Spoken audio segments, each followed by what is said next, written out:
ఇతర పెద్దలందరికీ పేరు పేరున జై భీమ్.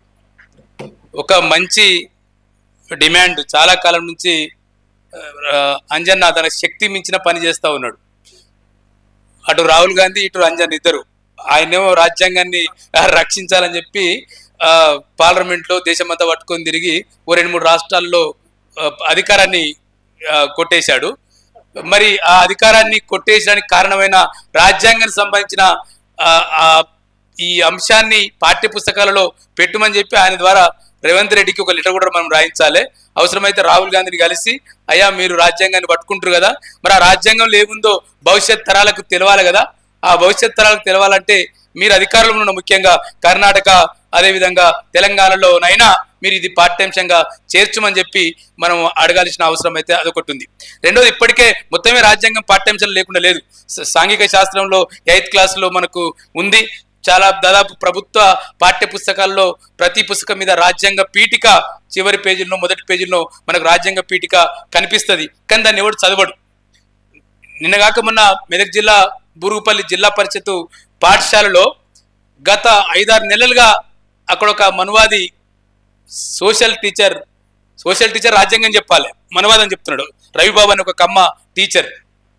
దానికి వ్యతిరేకంగా చూసి అలసిపోయిన ఒక tribal teacher, Osman university PhD చేసిన ఒక డాక్టర్ నరేందర్ నాయక్ గారు, అరే నువ్వు రోజు ఆయన ప్రేయర్లు ఏం చేస్తున్నంటే ప్రార్థన అయిపోయిన తర్వాత జై హింద్ అనిపిస్తుండు.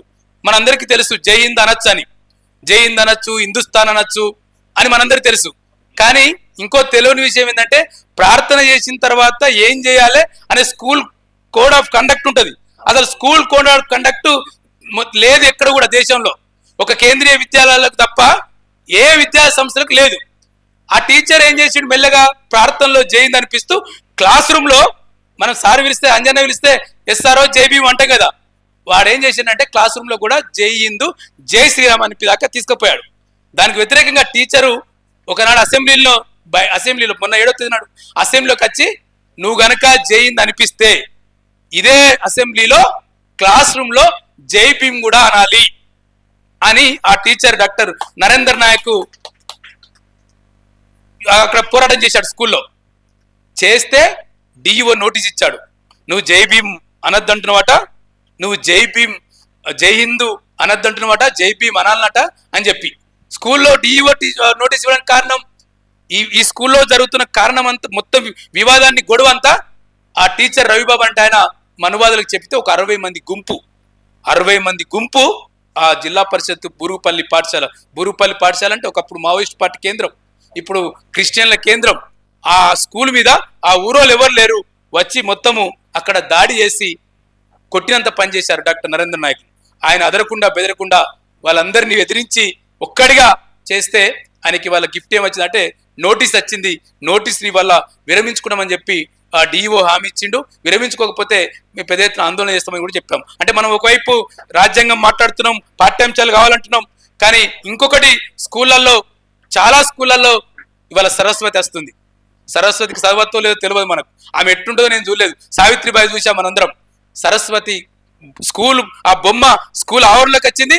స్కూల్ ఆవరణకి కాదు, ఎవడన్నా నాలా అంటాడు స్కూల్కు లేట్గా వస్తే లేట్ ఫీజు తోటి ప్రభుత్వం ప్రతి శుక్రవారము బూరుగుపల్లి స్కూల్లో అమ్మాయిలు సరస్వతి పూజ చేస్తారట. అంటే లేట్ ఫీజు తోటి వాళ్ళ జేబులోకి వెళ్ళి వాళ్ళ ఇంటికాడికి వెళ్ళి తెచ్చుకుని కాదు. అంటే సరస్వతి వాళ్ళ రాజ్యాంగం కంటే సావిత్రిబాయి కంటే ఇవాళ సరస్వతి చాలా సీరియస్గా పాఠశాలకు పోతుంది. ఆ జై హింద్ అనే పేరుతో, జై హింద్ అనే పేరుతో రేపు పొద్దుగాల జై శ్రీరామ్ కూడా అంటారు. మనం ఇవాళ పాఠ్యాంశాలు జై రాజ్యాంగం అని పెడుతున్నాం.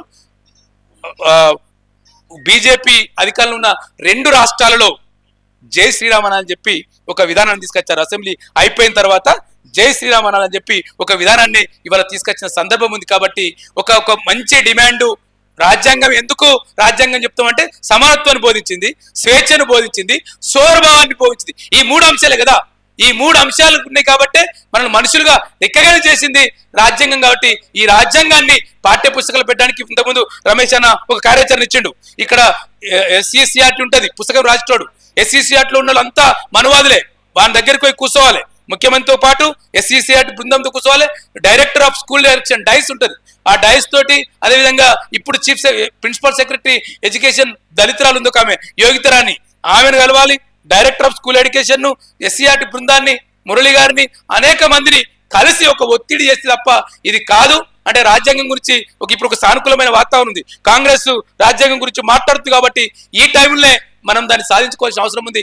అట్లా మనం రాజ్యాంగ భావాలను, సమానత్వ భావాన్ని మొత్తం ప్రజల్లోకి తీసుకుపోనికి అవకాశం ఉంటుంది. ఈ ఉద్యమాన్ని కొనసాగిస్తున్న అంజన్నకు దళిత్ బహుజన్ ఫ్రంట్ తరఫున మన వ్యక్తిగతంగా దళిత్ బహుజన్ ఫ్రంట్ సంపూర్ణ సంఘీభావం తెలిసిన జై భీమ్, జై రాజ్యాంగం.